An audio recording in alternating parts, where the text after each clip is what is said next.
Our first guest this week is Mr. Bill Hartman. He's the CEO of a company called Halberd Corporation. HALB is their stock symbol. Bill, welcome back to the program.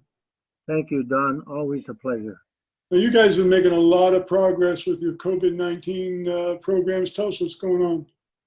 Well, Don, like so many others, we're a small company. We have to pick our areas where we want to fight. You know, you're not going to get in the vaccine business because you're competing with the big guys. You've got to angle yourself and find out where there's a need. So we developed fluorescent and non-fluorescent antibodies, monoclonal antibodies, and we've done a series of tests, and they work very well. And in fact, we're looking at diagnostic, we're looking at therapeutic, and frankly, I'm struggling for the word here, but we're looking for the kind of inventions that'll take us to where we can preclude the disease, and we think that's where we ought to focus. So our fluorescent antibodies are doing a great job. So basically, you're finding an opening and moving towards that opening. Yeah. Next, we've taken a good look at an antibody cocktail. Now, you know, you've heard that, and so many people use those terms.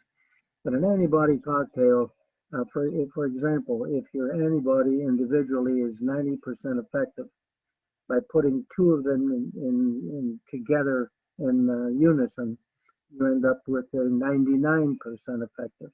So we're looking at antibody cocktails. And this fluorescent antibody is really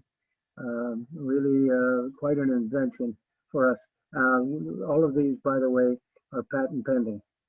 We don't know of anyone else that has a fluorescent antibody against COVID-19.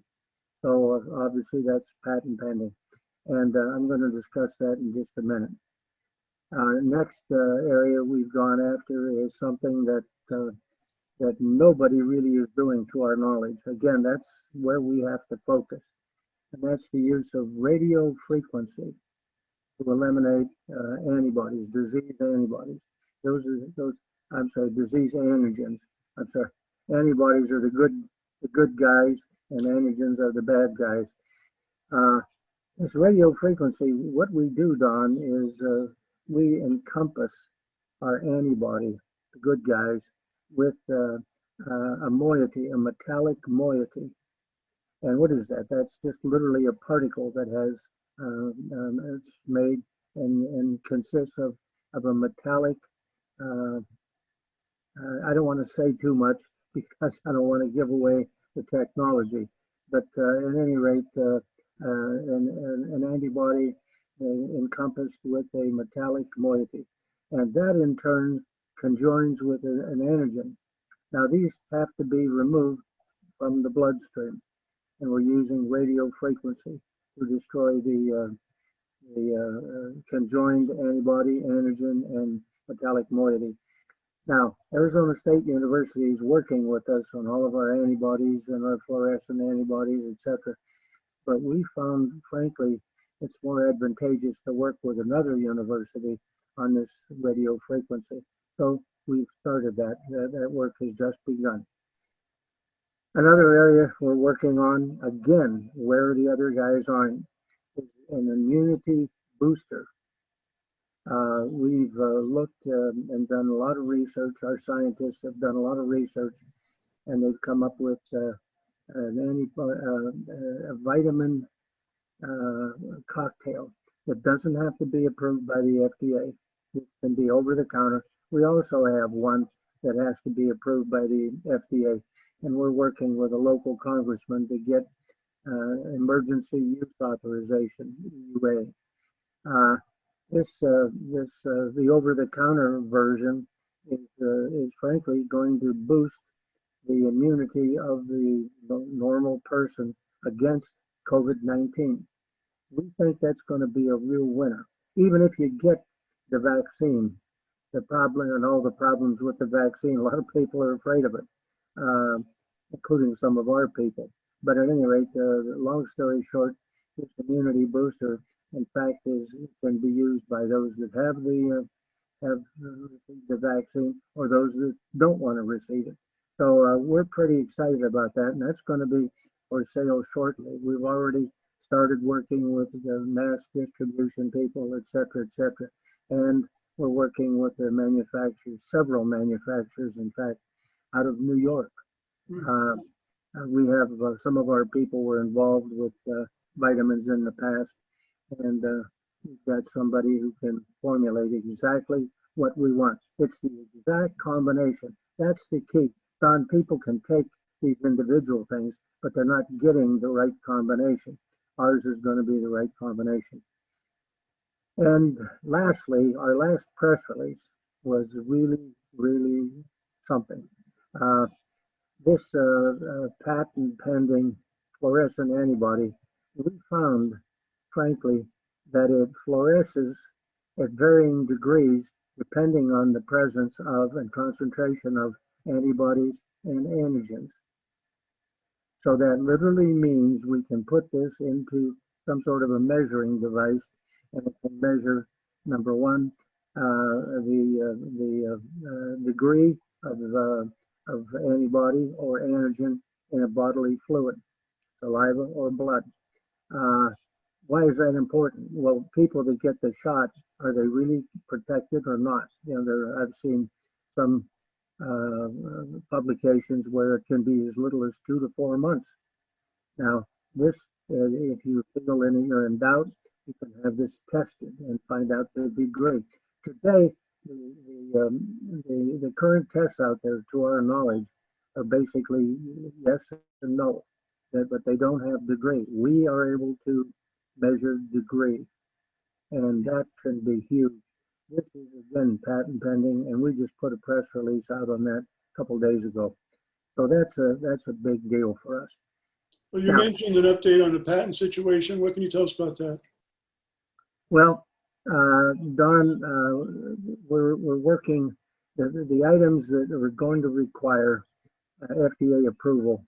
We're going to seek emergency use authorization, EUA, and that can be significant. We think these testing mechanisms and or preventive mechanisms are really what the system requires today. That's our strategy is, again, to pick the areas where the big guys aren't.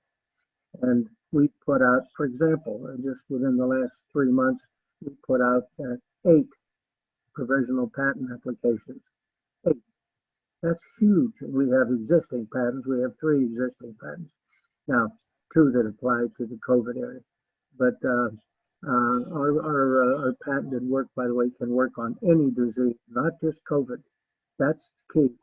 When this COVID thing passes, and it will, we're going to be there with the exact same kind of tools applied to other diseases. That's huge. What's our strategy? I guess our strategy has been and will continue to be mass patent applications. Why is that? Why that? Well, and mass publications via your network and others, and press releases, because we're trying to attract big pharma. And yeah, we're talking to other people, and some of our stockholders are, how come you haven't signed up? And they're frustrated, et cetera, And when are you going to announce something? Well, we're going to announce something when it's right. Yeah, we've talked to people and we've walked away. Because why? A bad marriage is not better than no marriage. I can tell you that. And anybody who's been divorced understands that. And I have not, by the way, but anyway, we believe that what we're doing is the right strategy. And yeah, we're trying to find somebody who can take this product to fruition, to end. We have, by the way, we have a subsidiary in the UK. We're talking in Asia with someone right now.